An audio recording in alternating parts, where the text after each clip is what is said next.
Welcome to my channel history वाला। विश्व इतिहास के सीरीज के अंतर्गत आज विश्व इतिहास के बहुत ही महत्वपूर्ण 85 प्रश्नों को इस वीडियो में सॉल्व किया जाएगा। विश्व इतिहास का जो टॉपिक है, इससे आपको बिहार शिक्षक भर्ती के अंतर्गत कम से कम 10 से 12 या 15 क्वेश्चन जो है पूछे जाते हैं। तो इस वीडियो से निश्चित रूप से आपको 5 प्रश्न जरूर इम्पोर्टेंट प्रश्न जो है आपको इस वीडियो से मिल जाएंगे, जो आपके बिहार शिक्षक भर्ती के लिए काफ़ी महत्वपूर्ण होंगे। और मैंने बहुत ही महत्वपूर्ण प्रश्नों को जो है विश्व इतिहास के 85 महत्वपूर्ण प्रश्नों को इस वीडियो में शामिल किया है। और विश्व इतिहास का टॉपिक काफ़ी महत्वपूर्ण है आपके लिए। विश्व इतिहास को सभी लोग इग्नोर कर देते हैं, जबकि आपका भारतीय इतिहास वगैरह और जो प्राचीन इतिहास है, आधुनिक इतिहास है, सारे प्रश्न इससे आप लोग पढ़ते हैं, लेकिन विश्व इतिहास को इग्नोर कर देते हैं। और यही विश्व इतिहास जिसका कंप्लीट तैयार रहता है वो मेरिट में स्थान बनाता है। तो निश्चित रूप से विश्व इतिहास काफ़ी महत्वपूर्ण है। तो विश्व इतिहास के इस वीडियो को देखिएगा ज़रूर, क्योंकि ये आपके लिए बहुत ही महत्वपूर्ण होने वाला है। और चैनल पे नए हैं तो चैनल को सब्सक्राइब कर लीजिएगा, वीडियो को ज़्यादा से ज़्यादा शेयर भी कर दीजिएगा। चलिए आज का पहला प्रश्न शुरू करते हैं। आज के पहले प्रश्न के अंतर्गत जो है आपका सूती कपड़ा मिल की रूपरेखा किसने प्रस्तुत किया था? Richard Arkwright, C.E. Turner, M. Jackson या H.J. ड्यूस। सूती कपड़ा मिल की रूपरेखा उसको किसने प्रस्तुत किया था इस चीज़ को, तो ये बताना है आपको। तो इसकी रूपरेखा जो है रिचर्ड आर्कराइट ने प्रस्तुत की थी। रिचर्ड आर्कराइट ने प्रस्तुत की थी।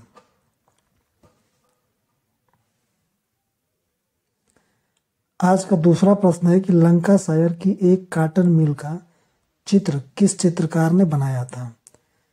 इस तरह के भी प्रश्न आपको मिल जाएंगे आपकी परीक्षा में, तो इसलिए मैंने इस प्रश्न को शामिल किया है। माइकल एंजेलो, रॉकेल, पेट्राउला वेला और C.E. टर्नर। तो यह चित्र जो है किसने बनाया था, किस चित्रकार ने बनाया था, ये आपको बताना है। तो लंकाशायर की एक कॉटन मिल, इसका चित्र जो है आपका C.E. टर्नर ने बनाया था। C.E. टर्नर ने बनाया था। और यह जो है ये चित्र जो था लंकाशायर की एक कॉटन मिल 1925 ईस्वी में दी इलस्ट्रेटेड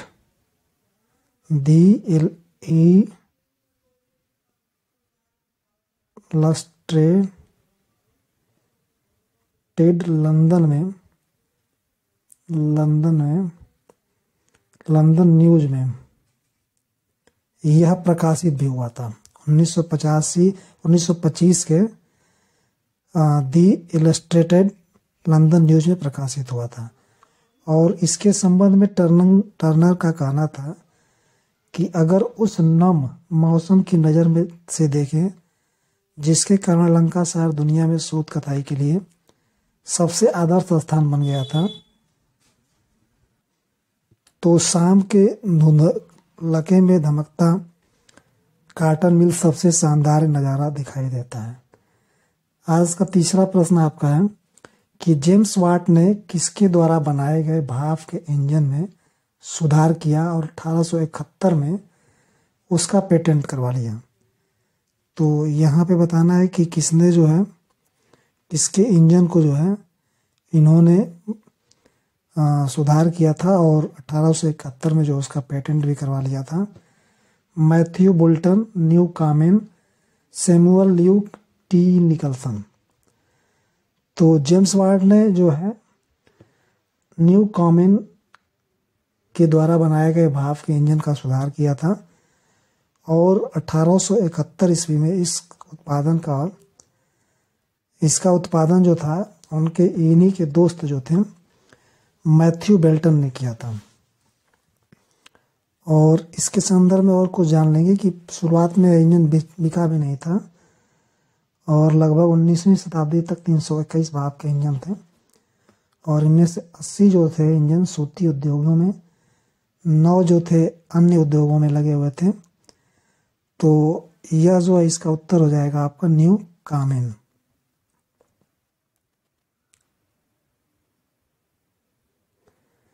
क्योंकि ये पूछ रहा है कि किसके द्वारा बनाए गए भाप के इंजन का जो है इन्होंने इसमें सुधार किया था, तो न्यू कामेन द्वारा बनाए गए भाप के इंजन का इसमें सुधार किया गया था और इसका उत्पादन जो है मैथ्यू बेल्टन ने किया था।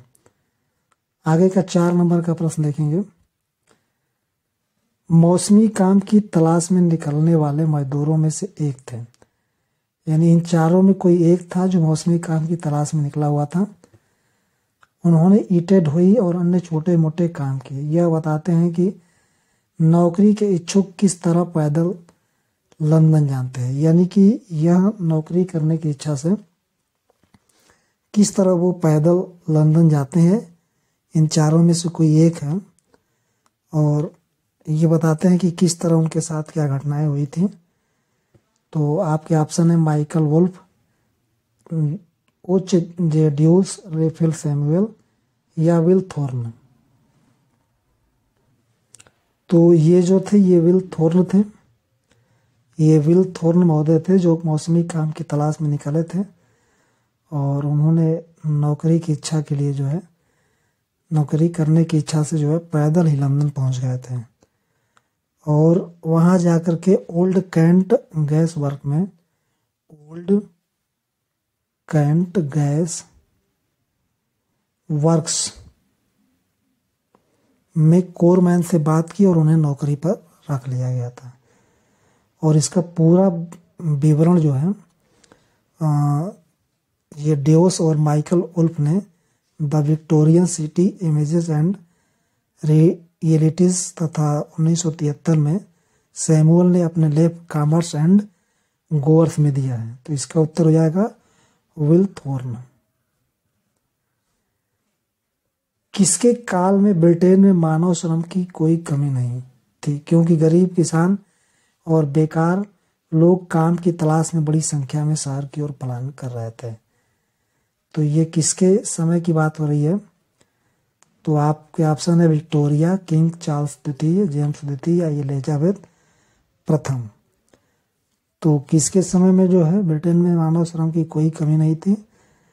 तो यह जो है विक्टोरिया के समय की बात है और इनका कार्यकाल जो था 1837 से लेके 1901 तक था।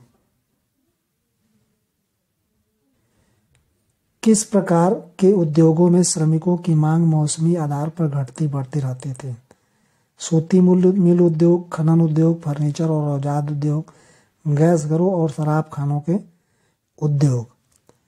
तो ये जो है आपका गैस घरों और शराब खानों के उद्योगों में मौसमी आधार पर जो है श्रमिकों की मांग होती रहती थी, मौसमी आधार पर।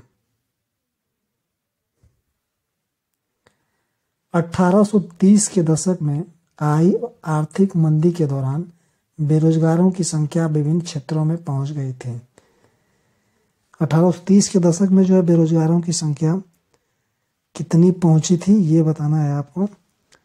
तो यह जो है 35 से 75% तो है ये संख्या पहुंच गई थी और सबसे 19वीं शताब्दी के मध्य में सबसे अच्छी स्थिति थी और लगभग 10% शहरी आबादी निहायत ही गरीब थी बस। तो 19वीं शताब्दी में कुछ स्थितियां ठीक थी मगर जो 1830 के दशक में जो मंदी आई थी उसमें ये समस्याएं देखने को मिली गई थी। तो आगे का प्रश्न देखेंगे।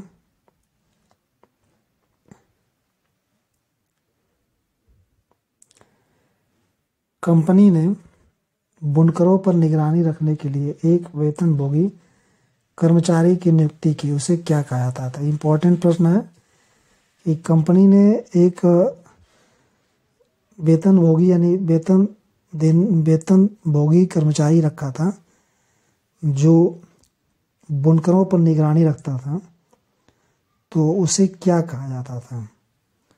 उसे क्या कहा जाता था? तो उसे गुमास्ता कहा जाता था। उसे क्या कहा जाता था? गुमास्ता कहा जाता था। आगे का प्रश्न देखेंगे, इंपॉर्टेंट सारे प्रश्न हैं। तो आगे का प्रश्न है आपका, देखिए इम्पोर्टेंट है, बहुत ही महत्वपूर्ण है प्रश्न ये। वह एक पारसी बुनकर के बेटे थे, उन्होंने चीन के साथ व्यापार और जहाज रानी का काम किया। उपयुक्त कथन किसके संदर्भ में कहा गया है? द्वारिकानाथ टैगोर, जमशेदजी जीजी भो में, आर.डी. टाटा या डी.जे. टाटा? तो यह किसके संदर्भ में ये बात कही गई है आपको बताना है। बहुत ही इम्पोर्टेंट प्रश्न है ये।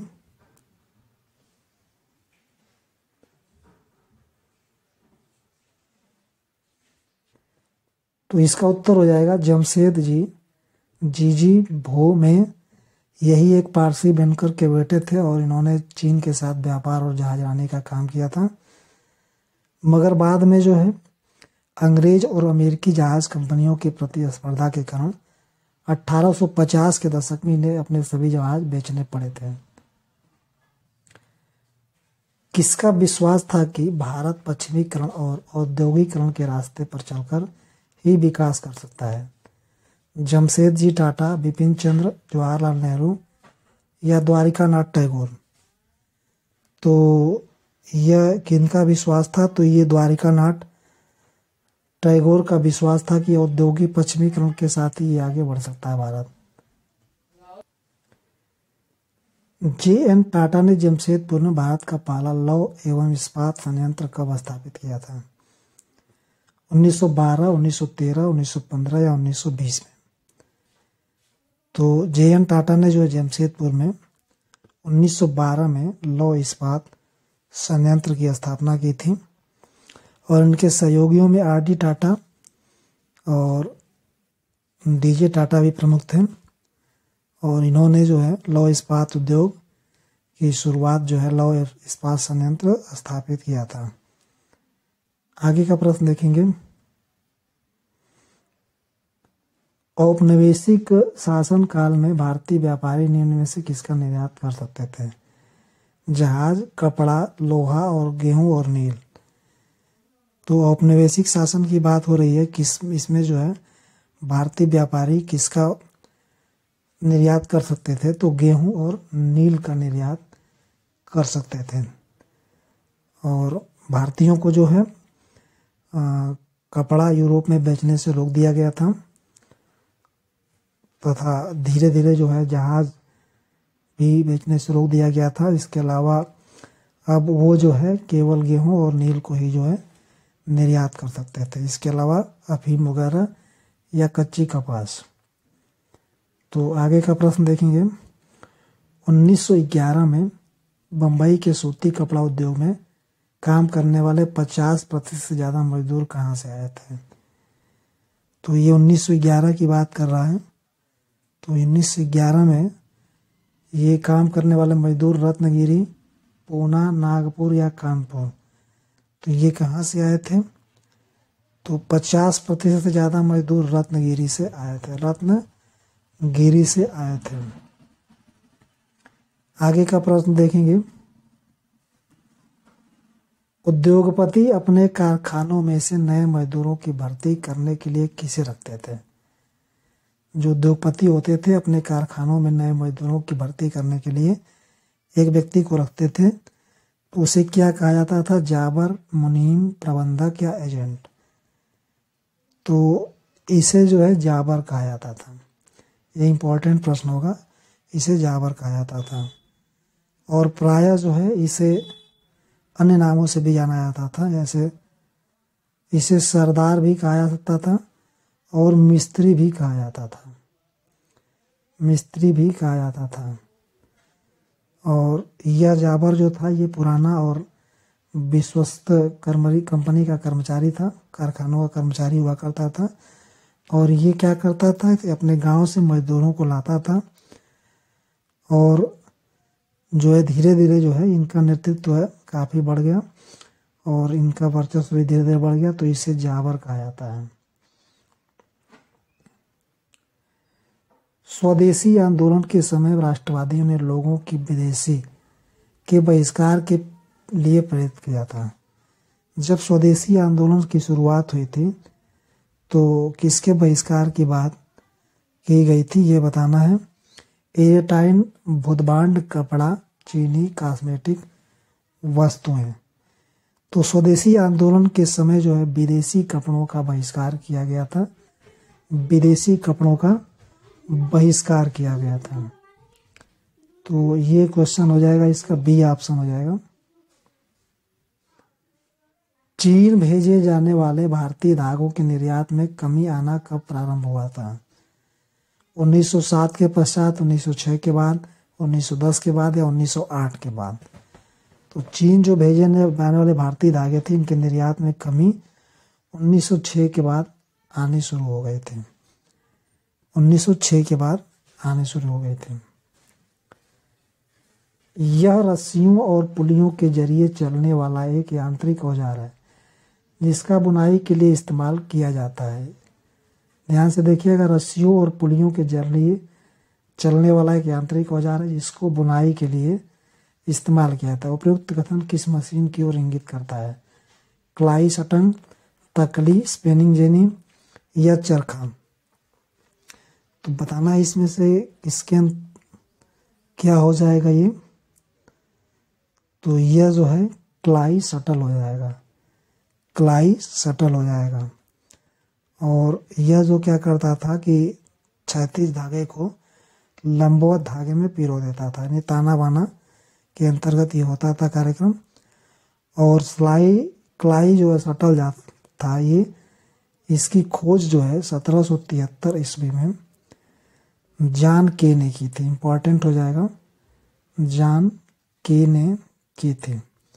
1773 ईस्वी में क्लाई सटल करके की खोज 1773 नहीं, 1700 ये हो जाएगा 1733 ईस्वी में जॉन के ने की थी। जॉन के ने इसकी खोज की थी और इससे जो है कामगारों की उत्पादन क्षमता भी बढ़ी थी। तो 1733 में जॉन के द्वारा इसकी खोज की गई थी। 1941 ईस्वी तक भारत में कितने प्रतिशत से ज़्यादा हथकरघों में क्लाइंग शटल लगे हुए थे? आपके ऑप्शन है 40%, 30%, 35% या 41%। तो 1700 इसका उत्तर हो जाएगा आपका ये 35% जो है, 35% तक। आगे का प्रश्न देखेंगे।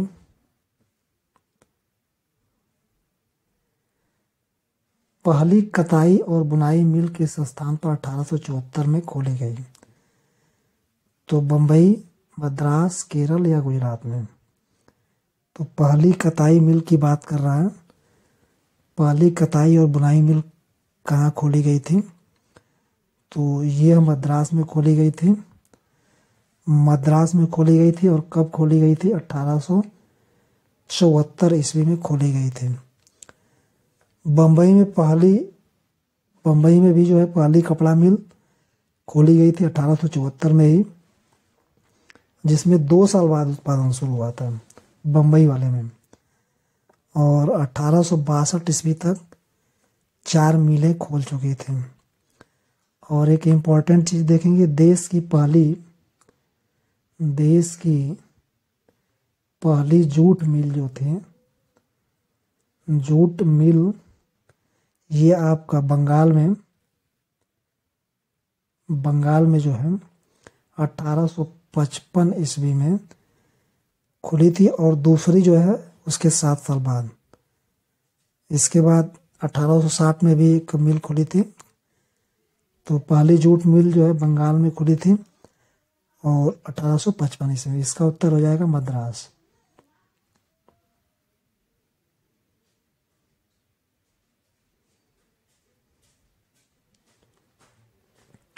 निम्न में से इम्पोर्टेंट है, किस क्रिकेट खिलाड़ी को भारत से गए अनुबंधित मजदूरों का वंशज माना जाता है? शिव नरेंद्र चंद्रपाल, वीएस नायपाल, पार्थिव पटेल या वीरेंद्र सहवाग? तो किसको जो है भारतीय खिलाड़ी जो खिलाड़ी था क्रिकेट खिलाड़ी, उसे भारत से गए अनुबंधित मजदूरों का वंशज माना जाता है? तो शिव नरेंद्र चंद्रपाल को माना जाता है। और यह वेस्ट इंडीज के खिलाड़ी हैं। कहाँ के हैं? वेस्ट इंडीज के खिलाड़ी हैं। और इनको माना जाता है कि ये जो है ये अनुबंधित मजदूरों के वंशज हैं। इसके अलावा वीएस नायपाल जो थे ये आपके साहित्यकार थे, साहित्यकार। और इसके अलावा जो है जो अनुबंधित मजदूर होते थे उन्हें उस समय कुली कहा जाता था। तो आगे का प्रश्न देखेंगे। 1860 के दशक में किस व्यापारी ने विश्व भर के बंदरगाहों पर अपना एम्पोरियर स्थापित किया था? एम्पोरियम। हैदराबाद सिंधी, राजस्थान मारवाड़ी, पारसी, सूरत के हीरा व्यापारी। तो इसका उत्तर हो जाएगा हैदराबाद सिंधी ने, सिंधी व्यापारियों ने विश्व भर के बंदरगाहों पर अपना एम्पोरियम जो है स्थापित किया था। और एम्पोरियम का मतलब क्या होता है वो भी जान लीजिए। ये बड़ी दुकानें हुआ करते थे, बड़ी दुकानें इन्होंने स्थापित किया था जो पर्यटकों को आकर्षित कर रहे थे। 1820 के दशक में चीन को बड़ी मात्रा में निर्यात किया जाता था चीनी चाय, तंबाकू या अफीम। तो 1820 की बात कर रहा है कि उस समय जो है चीन को बड़ी मात्रा में अफीम का निर्यात किया जाता था, अफीम का निर्यात किया जाता था। क्योंकि ब्रिटिश सरकार में जो ब्रिटिश भारत में जो अफीम की खेती होती थी और वह उसे चीन को निर्यात कर देते थे। प्रथम विश्व युद्ध ने किस देश को कर्जदार के बजाय कर्जदाता बना दिया? ब्रिटेन, जापान, रूस और अमेरिका। किसको जो है उसने कर्जदार के बजाय क्या कर दिया था? कर्जदाता बना दिया था, कर्ज देने वाला। तो यह अमेरिका था। अमेरिका को ऐसी शक्ति मिल गई। अमेरिका जो था ये कर्जदार के बजाय करदाता बन गया था। आगे का प्रश्न देखेंगे। प्रथम विश्व युद्ध के पूर्व विश्व की सबसे बड़ी अर्थव्यवस्था कौन सा देश था? भारत, अमेरिका, चीन या ब्रिटेन? तो प्रथम विश्व युद्ध से पहले जो है विश्व की सबसे बड़ी अर्थव्यवस्था ये ब्रिटेन था। ब्रिटेन था। जब वह युद्ध में उलझा तो उसके बाद अमेरिका बना। प्रथम विश्व युद्ध के कारण आर्थिक उत्साह का माहौल उत्पन्न हो गया क्योंकि निम्न में से किसमें भारी मात्रा में वृद्धि हुई थे? मांग और उत्पादन, रोजगार और कृषि, मांग और निवेश, उत्पादन और व्यापार। तो इसका उत्तर बताना है आपको, क्या हो जाएगा? तो ये मांग और उत्पादन में भारी वृद्धि हुई थे। आगे का क्वेश्चन देखेंगे।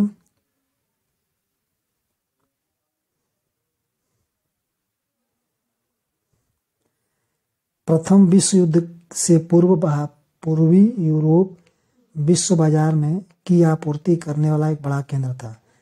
चावल, दाल, मटर या गेहूं। तो प्रथम विश्व युद्ध से पूर्व जो है पूर्वी यूरोप जो था विश्व बाजार में सबसे ज़्यादा गेहूं की आपूर्ति करने वाला एक बड़ा केंद्र बन गया था। तो यह जो है यह कनाडा, अमेरिका और ऑस्ट्रेलिया में गेहूं की पैदावार जो बढ़ने लगी थी इसकी वजह से हुआ था। तो आगे का क्वेश्चन देखेंगे। महामंदी के दौरान एक अप्रवासी खेत मजदूर का बेघर और भूखा परिवार 1936 का चित्र किस अमेरिकी फोटोग्राफ ने लिया था? अप्रवासी खेत मजदूर का बेघर और भूखा परिवार, इस बात को ध्यान रखेंगे। 1936 का चित्र किस अमेरिकी फोटोग्राफर ने लिया था? डारोथी लैंग, सेफ, लैरी जी एल्सेल एडम्स या मैरी एलन मार्क ने। तो ये डोरोथी लैंग ने इस फोटो को लिया था, क्योंकि बेरोजगारी के कतार में खड़े जो थे ऐसे लोग उस समय मिल जाते थे।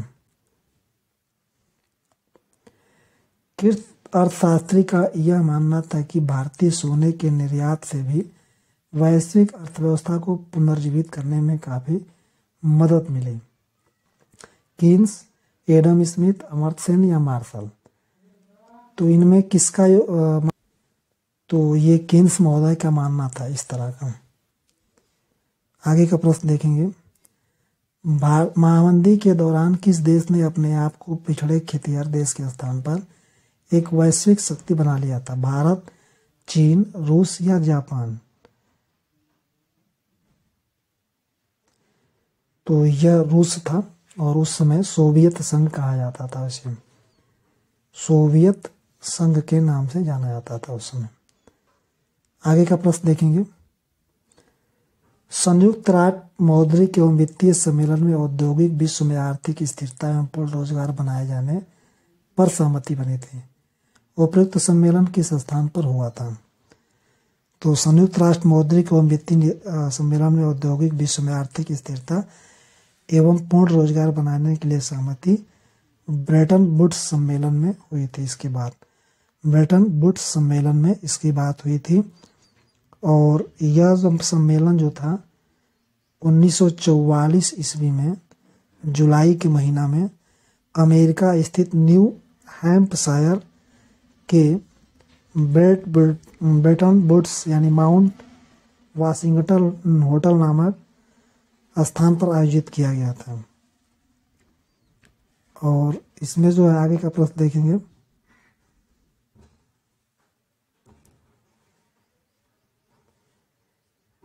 एक साथ बहुत सारे देशों में व्यवसाय करने वाली कंपनियों को कहा जाता है?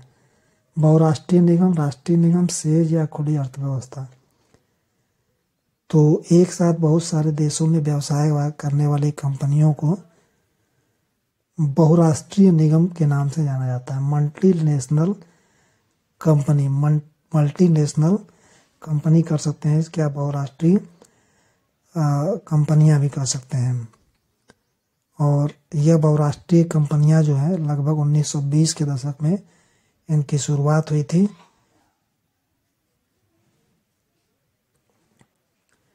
किसी दूसरे देश से आने वाली वस्तुओं चीजों पर वसूल किए जाने वाले शुल्क को क्या कहते हैं?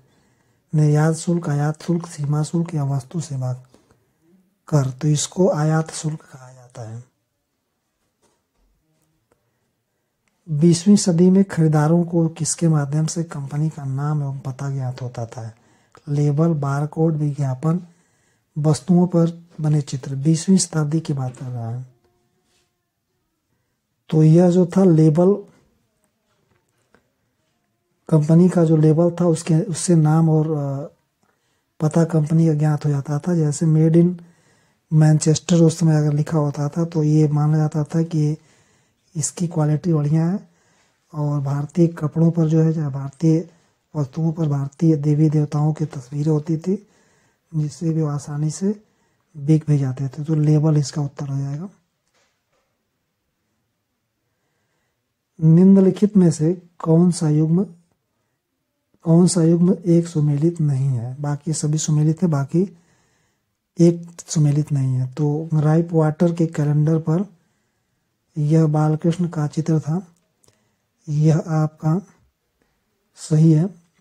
सनलाइट साबुन के कैलेंडर पर विष्णु का चित्र था, ये भी आपका सही है। और भारतीय मिल में बने कपड़े के लेबल पर कपड़ा दान करते हुए देवी का चित्र होता, ये भी आपका सही है।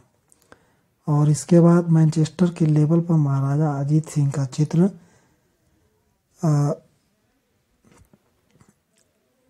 इसमें पूछ रहा है कि कौन सा सुमेलित नहीं है आपका।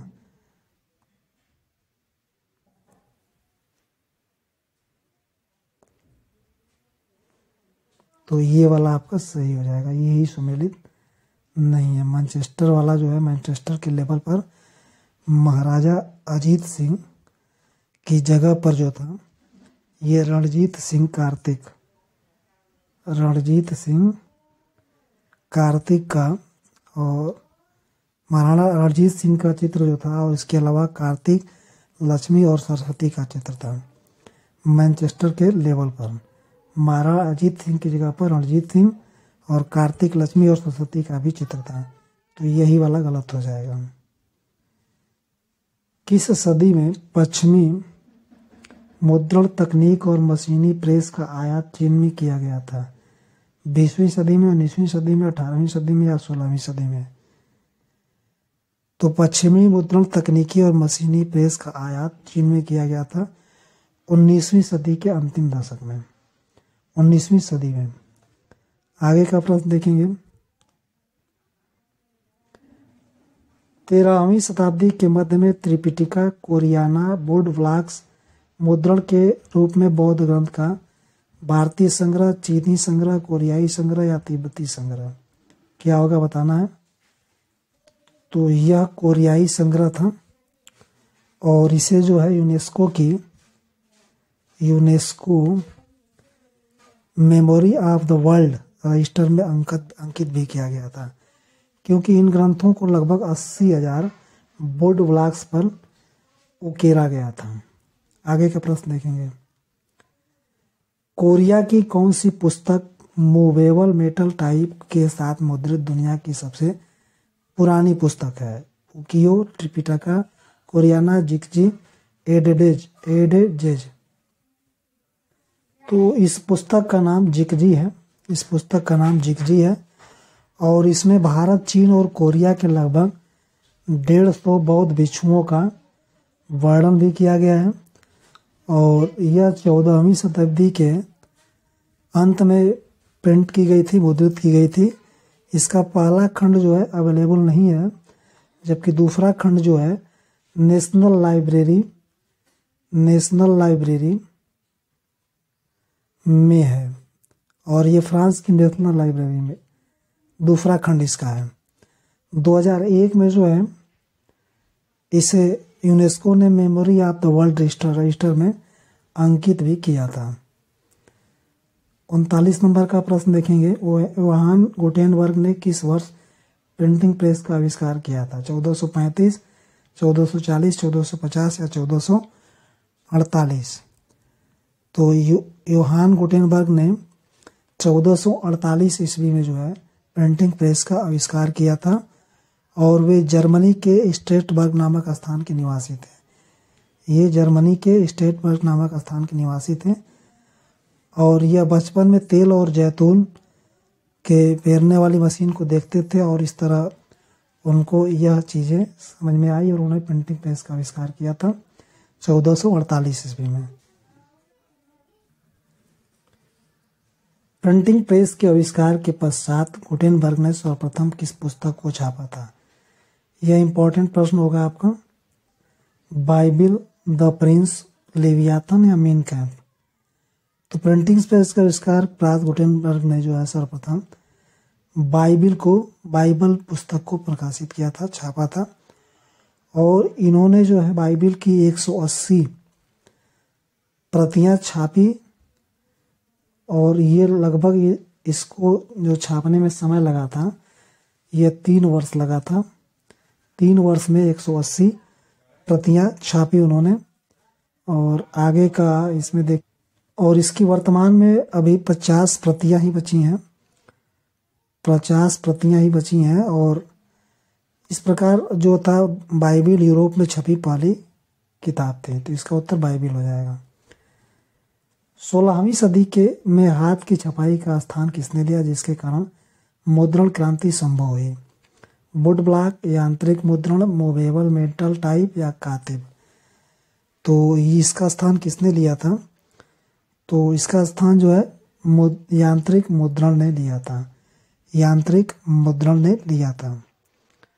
आगे का प्रश्न देखेंगे।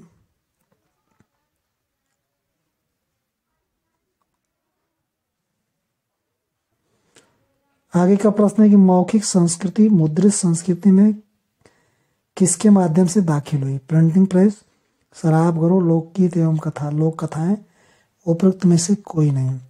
तो मौखिक संस्कृति जो है मुद्रित संस्कृति में लोकगीत और लोक कथाओं के माध्यम से यह दाखिल हुई थी। आगे का प्रश्न देखेंगे, इसमें से शब्द युग में कौन सा सुमेलित है, एक सही सुमेलित है, ये आपको बताना है कि इसमें से कौन एक सही सुमेलित है।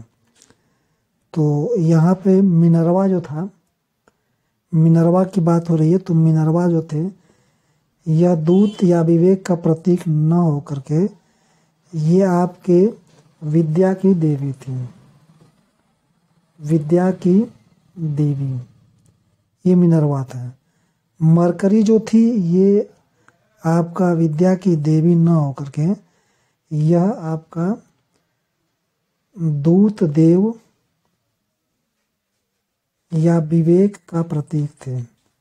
ऊपर वाला जो है विवेक का प्रतीक, तो ये भी नहीं होगा और इसका विद्या, मिनरवा विद्या की देवी हो जाएंगी, मरकरी दूत देव या विवेक का प्रतीक।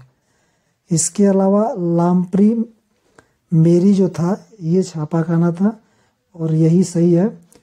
आगे का इसमें देखेंगे द मैकबर डांस जो था यह प्रसन्नता मुख नाच नहीं था, यह विभत्स नाच था, विभत्स, विभत्स नाच, डरावना नाच था।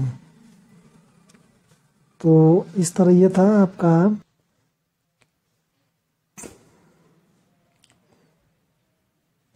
किसके कारण विचारों के व्यापक प्रचार प्रसार और तर्क वितर्क के दरवाजे खुल गए थे। छापाखाना, प्रोटेस्टेंट धर्म सुधार, इनक्विजिशन या उपयुक्त में से कोई नहीं। तो छापाखाना के कारण जो है ये तर्क वितर्क के दरवाजे खुले थे, छापा खाने के कारण। आगे का प्रश्न देखेंगे, किस धर्म सुधारक ने रोमन कैथोलिक चर्च की कुरीतियों की आलोचना करते हुए 95 स्थापनाएं लिखी थी। तो यह किसने लिखा था ये बताना है आपको। कौन से धर्म सुधारक थे जिन्होंने रोमन कैथोलिक चर्च की कुरीतियों की आलोचना की थी और 95 स्थापनाएं लिखी थी। मार्टिन लूथर, गैरीबाल्डी, इरेस्मस या हाब्स। तो यह जो है मार्टिन लूथर ही थे जिन्होंने रोमन कैथोलिक चर्च की कुरीतियों की आलोचनाएं की थी और 95 स्थापनाएं का मतलब 95 शोध जो था इन्होंने लिखा था और इसकी एक प्रति जो है विटेनबर्ग के गिरजाघर के दरवाजे पर टांगी गई। तो इन्हें जो है लूथर ने चर्च को शास्त्रार्थ के लिए चुनौती भी दी थी और इसी लेख के कारण चर्च में विभाजन हो गया और प्रोटेस्टेंट धर्म सुधार की शुरुआत हुई थी। आगे का प्रश्न देखेंगे, 16वीं शताब्दी में यूरोप में रोमन कैथोलिक चर्च में सुधार आंदोलन का नेतृत्व किसने किया था। तो दांते, मिराबेओ, रूसो या मार्टिन लूथर। तो 16वीं शताब्दी में जो था ये मार्टिन लूथर ने रोमन कैथोलिक चर्च में सुधार आंदोलन का नेतृत्व किया था और सुधार आंदोलन को प्रोटेस्टेंट धर्म सुधार भी कहा गया इसके अंतर्गत। तो यह जब शुरुआत हुआ था तो शुरुआत में जो है ये काफ़ी महत्वपूर्ण रहा। तो लूथर जो है इसके, मार्टिन लूथर जो है इस आंदोलन के नेतृत्व करता था। यह बहुत ही इम्पोर्टेंट फैक्ट स्टेटमेंट है। किताबें भिनभिनाती मक्खियों की तरह हैं, किताबें भिनभिनाती मक्खियों की तरह हैं। दुनिया का कौन सा कोना है जहां ये नहीं पहुंच जाते। उपरोक्त कथन किससे संबंधित है। मार्टिन लूथर, इरेस्मस, जेविसले, मैक्सिम गॉर्गी। तो यह जो है किससे संबंधित है। तो ये जो है इरेस्मस ने कहा था ये कथन स्टेटमेंट और यह जो था ये लैटिन विद्वान था और कैथोलिक धर्म सुधारक भी था। तो कैथोलिक धर्म की जातियों की आलोचना भी की थी इसने और लूथर से दूरी बनाकर भी रखता था ये। और इस तरह जो है इसने अपने, और इसको किस ग्रंथ में लिखा ये भी जान लेंगे। तो इसने जो है ग्रंथ अपने एडेजेज 1508 ईस्वी में इसने स्टेटमेंट को इस किताब में, इस ग्रंथ में लिखा था। एडेजेज में किताबें भिन्नभिन्नाती मक्खियों की तरह दुनिया का कौन सा कोना है जहाँ या नहीं पहुंच जाते हैं। इरेस्मस ने लिखा था अपनी किताब एडेजेज में। आगे का प्रश्न देखेंगे। 17वीं 18वीं शताब्दी में विभिन्न संप्रदाय के चर्चा ने गांव में स्कूल स्थापित कर किसे शिक्षित करने लगे थे। तो ये बताना है आपको कि ये किसे शिक्षित करने लगे थे। तो पादरियों को, किसानों को, कारीगरों को, बी और सी दोनों को। तो किसानों और कारीगरों को ये शिक्षित करने लगे थे। आगे का प्रश्न देखेंगे। इंग्लैंड में पैनी चैप बुक्स या एक पैसिया किताबें बेचने वाले को क्या कहा जाता था। देखिए इम्पोर्टेंट है ये कि इंग्लैंड में जो है, इंग्लैंड की बात कर रहा है। इंग्लैंड में पेनी चैप बुक्स या एक पैसिया किताब बेचने वालों को क्या कहा जाता था। फेरी वाला, चैपमैन, व्यापारी या पुस्तक विक्रेता। तो इसे चैपमैन कहा जाता था, चैपमैन कहा जाता था। और इन किताबों को कौन खरीदता था। तो गरीब वर्ग ही इस किताबों को खरीदता था। और कुछ जगहों पर इन्हें फेरी वाले भी बेचते थे, मगर इन्हें चैपमैन ही कहा जाता था, चैपमैन।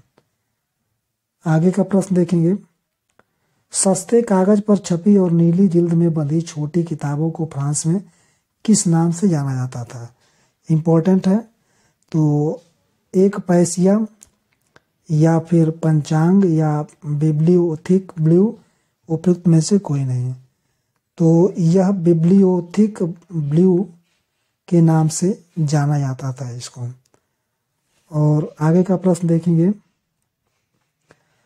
18वीं सदी में किसके प्रकाशन के पश्चात समसामयिक घटनाओं की खबर के साथ साथ मनोरंजन भी परोसा जाने लगा था। किताबें, पत्रिकाएं, उपन्यास या संस्मरण पत्र। तो ये पत्रिकाओं के माध्यम से ऐसा किया जाने लगा था 18वीं शताब्दी में। आगे का प्रश्न देखेंगे। जेम्स लॉकिंगस्टन लंदन का एक प्रकाशक, वैज्ञानिक, राजनीतिज्ञ या किसान था। ये बताना है कि ये क्या था। तो ये आपका उत्तर हो जाएगा इसका कि यह एक प्रकाशक था, जेम्स लॉकिंगटन। और उसने अपनी डायरी में जो तो लिखा था कि पिछले 20 सालों में जो है 1791 ईस्वी के आसपास उसने लिखा था अपने डायरी में 1791 में कि पिछले 20 सालों में किताबों की बिक्री में आम तौर पर बहुत ज़्यादा वृद्धि हुई थी। आगे का प्रश्न देखेंगे। 18वीं सदी में फ्रांस के किस उपन्यासकार ने घोषणा किया था कि छापा खाना प्रगति का सबसे ताकतवर औजार है, इससे बन रही जनमत की आंधी में निरंकुशवाद उड़ जाएगा। यह इंपॉर्टेंट प्रश्न है आपका। रॉबर्ट डार्नटन, जेम्स लॉकिंगटन, हॉब्स या मार्सिये। तो इसे मार्सिये ने कहा था, इस स्टेटमेंट को मार्सिये ने कहा था। आगे का प्रश्न देखेंगे। हे निरंकुशवाद शासकों, अब तुम्हारे कांपने का वक्त आ गया है। आभासी लेखक की कलम के जोर के आगे तुम ही लूटोगे। यह उपयुक्त कथन किसने कहा था। मार्सिये, मार्टिन लूथर, वॉल्टेयर या मैकिया विली। तो इसको भी मार्सिये ने ही कहा था, इसको भी मार्सिये ने ही कहा था। तो आगे का प्रश्न देखेंगे। सारे स्टेटमेंट भी बहुत इंपॉर्टेंट है। अधिकांश इतिहासकारों ने किसे फ्रांसीसी क्रांति के लिए अनुकूल परिस्थितियां उत्पन्न करने का कारण माना है। मुद्रण संस्कृति, दार्शनिक, बोल्शेविक या मेनसेविक। तो यहाँ अधिकांश की बात कर रहा है कि अधिकांश जो इतिहासकार थे उन्होंने मुद्रण संस्कृति को जो है फ्रांस की क्रांति के लिए अनुकूल परिस्थितियां उत्पन्न करने का कारण माना था। आगे का प्रश्न देखेंगे। फ्रांस में किस वर्ष बाल पुस्तकें छापने के लिए एक प्रेस या मुद्रणालय की स्थापित किया गया था। 1858, 1859, 1871, 1857। कब ये किया गया था ये बताना है आपको। फ्रांस में। तो फ्रांस में 1857 ईस्वी में प्रेस या मुद्रणालय स्थापित किया गया था बाल पुस्तक को छापने के लिए, और इसमें परी कथाओं और लोक कथाओं का प्रकाशन किया जाता था 1857 ईस्वी में। किस स्थान के निवासी ग्रिम बंधुओं ने वर्षों लगाकर किसानों के बीच से लोक कथाएं जमा की? पेरिस, यूक्रेन, इटली या जर्मनी? तो ये जर्मनी के निवासी ग्रिम बंधुओं ने ऐसा किया था। और 1812 ईस्वी में इन कहानियों को संकलित करके छापा भी था। आगे का प्रश्न देखेंगे। 19वीं सदी में कहां पर किराए पर किताब देने वाले पुस्तकालय का उपयोग सफेद कॉलर मजदूरों, दस्तकारों, निम्न वर्गीय लोगों को शिक्षित करने के लिए किया गया? जापान, भारत, अमेरिका या इंग्लैंड? तो ये इम्पोर्टेंट हो सकता है आपका, क्योंकि 19वीं शताब्दी की बात कर रहा है, तो यह इंग्लैंड में था। इंग्लैंड में ऐसी व्यवस्था इंग्लैंड में थी। आगे का प्रश्न देखेंगे। किस सदी में ऑफसेट प्रेस आ चुका था जिससे एक साथ 6 रंग की छपाई संभव थी? 19वीं शताब्दी के प्रारंभ में, 19वीं शताब्दी के मध्य में, 19वीं शताब्दी के अंत में या 18वीं शताब्दी के अंत में? तो यह कब आया था ये बताना है, किस सदी में ऑफसेट प्रेस आ चुका था। तो यह 19वीं सदी के अंत में आया था। आगे का प्रश्न देखेंगे। बिजली से चलने वाले प्रेस से किस सदी में छपाई काम तीव्रता से होने लगा? 20वीं शताब्दी के अंत में, 19वीं सदी के अंत में, 21वीं सदी के प्रारंभ में या 20वीं सदी के प्रारंभ में? तो यह 20वीं सदी के प्रारंभ में ऐसा हुआ था। आगे का प्रश्न देखेंगे। किस देश में 1920 के दशक में लोकप्रिय किताबें एक सस्ते श्रृंखला सीलिंग श्रृंखला के तहत छापी गई? सीलिंग श्रृंखला के तहत छापी गई थी। तो अमेरिका, कनाडा, इंग्लैंड या जर्मनी? तो यह जो है इंग्लैंड में हुआ था 1920 के दशक में, सीलिंग श्रृंखला के तहत ये किताबें छापी गई थी। 1579 ईस्वी में कोचीन में पहली तमिल किताब किसने छापी थी? ये इंपॉर्टेंट है, आप देखेंगे तो इसका ऑप्शन देख लेंगे। डच प्रोटेस्टेंट धर्म सुधारकों ने, ईसाई धर्म प्रचारकों ने, भारतीय धर्म प्रचारकों ने या कैथोलिक धर्म प्रचारकों ने, किसने ये किताबें छापी थी? तो ये कैथोलिक धर्म प्रचारकों ने पहली तमिल किताब छापी थी। और 1713 ईस्वी में प्रथम मलयालम किताब भी छपी थी। 1713 में मलयालम किताब छपी थी। तो ये जो था आपका उत्तर हो जाएगा, कैथोलिक धर्म प्रचारकों ने ऐसा किया था। आगे का प्रश्न देखेंगे। जेम्स ऑगस्टस हिक्की ने बंगाल गजट नामक साप्ताहिक पत्रिका का संपादन कब शुरू किया था? तो ये बताना है आपको। 1910 ईस्वी में, 1859, 1915 या 1780 ईस्वी में? तो जेम्स ऑगस्टस हिक्की ने बंगाल गजट 1780 में ये साप्ताहिक पत्रिका का संपादन किया था, और यह जो है पत्रिका इन्होंने छापी थी। आगे का प्रश्न देखेंगे। जेम्स ऑगस्टस हिक्की ने किस गवर्नर जनरल पर मुकदमा दायर किया था? कॉर्नवालिस, हार्डिंग प्रथम, वारेन हेस्टिंग्स या लॉर्ड लीटन? तो इसने वारेन हेस्टिंग्स पर जो है मुकदमा दायर किया था, क्योंकि ब्रिटिश अधिकारियों की बातचीत को इसने छापना शुरू किया था, और ऐसा उसने किया था। जेम्स ऑगस्टस हिक्की पर, यानी जेम्स ऑगस्टस हिक्की पर किस गवर्नर जनरल ने मुकदमा दायर किया था? तो वारेन हेस्टिंग्स ने किया था मुकदमा दायर जेम्स ऑगस्टस हिक्की पर, क्योंकि यह अधिकारियों की बातों को जो है ये छाप दिया करता था। तो ये प्रश्न आज के लिए पूरे 64 प्रश्न हैं। तो आज के लिए इतना ही। आज के वीडियो के लिए इतने प्रश्न हैं। और वीडियो के प्रश्न कैसे लगे, कंटेंट कैसा लगा, निश्चित रूप से बताइए कमेंट करके। वीडियो अच्छा लगा तो लाइक और शेयर जरूर करिएगा, और वीडियो को ज़्यादा शेयर करते हुए करिएगा, और चैनल को सब्सक्राइब जरूर कर लीजिएगा। धन्यवाद।